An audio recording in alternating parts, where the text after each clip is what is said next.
Handa raw pumunta sa COMELEC si Senadora Grace Poe para patunayang hindi siya nagsinungaling pagdating sa kanyang residency at citizenship. Ipinagtanggol din ng Senadora ang kanyang running mate na si Senador Chis Escudero na nabansagang boy-laglag dahil sa pang-iiwan umano sa ere.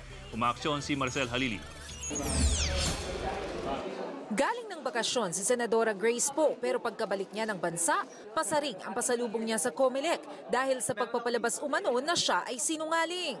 Sasabihin nila na ako raw ay hindi nagsabi ng totoo. Paano nila masasabi hindi man nila ako kinausap? Hindi man lang nila tinignan yung mga sinumite namin. Paano nila sasabihin yon? At harap-harapan ko silang pwedeng puntahan ngayon. Kung gusto nila, tignan nila isa-isa ang aming mga sinumite at sabihin nila sa akin na hindi totoo yon. Sinabi niya ito isang araw matapos mag-issue ng temporary restraining order ang Korte Suprema sa magkahiwalay na desisyon ng COMELEC. Matatandaang ibinase ang desisyon sa umano'y questionabling citizenship at sa kakulangan umano ng residency ng senadora.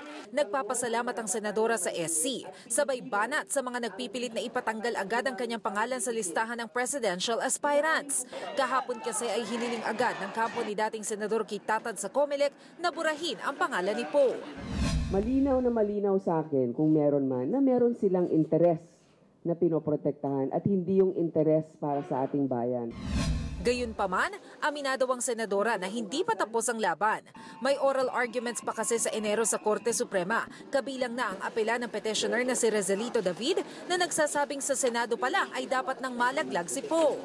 At dahil kasama sa mga nagdesisyon sa kasong ito sa Senate Electoral Tribunal, ang tatlo sa mga justices ng SC, umaasa ang senadora na mag-i-inhibit na ang mga ito sa kaso. Sa tingin ko, kung ikaw ay nag-check na ng isang papel at kailangan mong ipa-verify, wag ikaw dapat ang gagawa rin nun.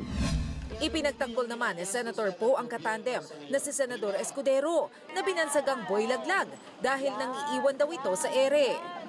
Pagka walang issue ng pagnanakaw o walang issue ng paggawa ng kakulangan sa trabaho, kung ano-anong mga babababaw na mga kontrobersiya na katulad niyan. Ako naman ay kumpiyansa dahil matagal ko nang kilala si Senator Chis.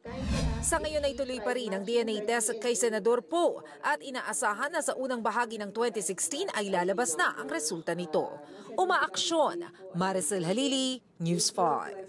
Be sure to come back. News 5 everywhere. Copyright 2015.